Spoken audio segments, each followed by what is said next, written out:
બુલેટિનમાં આગળ વધીએ તો જ્યાં સર્જાઈ હિંસા ત્યાં પહોંચ્યા હર્ષ સંઘવી। લંડનની ફ્લાઇટમાંથી ઉતરીને ગૃહ રાજ્યમંત્રી હર્ષ સંઘવી સીધા દહેગામના બહિયલ પહોંચ્યા, જ્યાં માં અંબાની આરતી કરીને આરાધના કરી। ગામના લોકો પણ મોટી સંખ્યામાં ઉપસ્થિત રહ્યા। હર્ષ સંઘવીએ બહિયલમાં કાયદો અને વ્યવસ્થાની સમીક્ષા કરી, તેમજ હુંકાર કર્યો કે હિંસા કરનાર સામે કડક હાથે પગલાં લેવાશે, તેમજ જેમણે તોડફોડ અને આગજની કરી છે તેમની પાસેથી એની ભરપાઈ પણ કરવામાં આવશે। આવા કૃત્યને સાંખી નહીં લેવાય।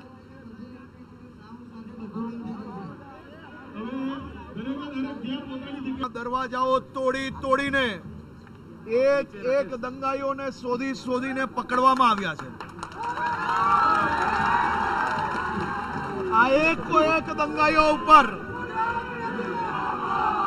મજબૂતાઈથી પગલા ભરવા જોડે આ ગામની અંદર જે નુકસાન પહોંચાડ્યું છે તેનું આખું સર્વે કરીને આ તમામ દંગાઈઓના જેટલા બી વિડીયો જેની પાસે મળે છે એ ગુજરાત પોલીસને મોકલવા, જેથી એકનો ચહેરો ઓળખીને ઇન્વેસ્ટિગેશન દરમિયાન આ નુકસાનનું તમામ રકમ એ લોકો પાસેથી કઈ રીતે વસૂલી શકાય તે દિશામાં કામ કરવાની સૂચના ગાંધીનગર પોલીસને આપવામાં આવી છે।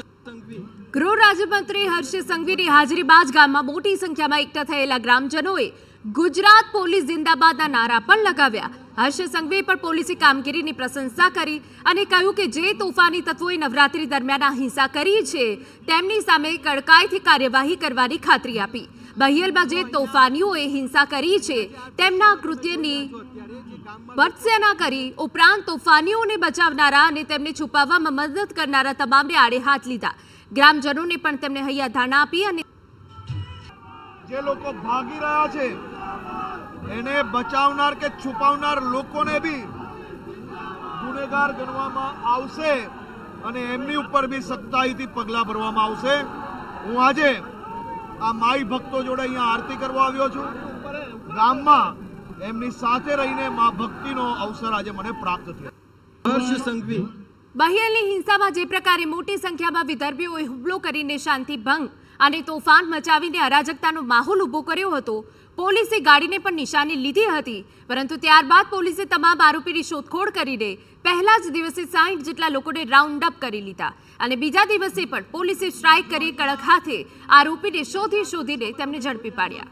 ગામમાં લોકો છે, ખૂબ મોટી સંખ્યામાં આવ્યા છે, આસપાસના ગામના લોકો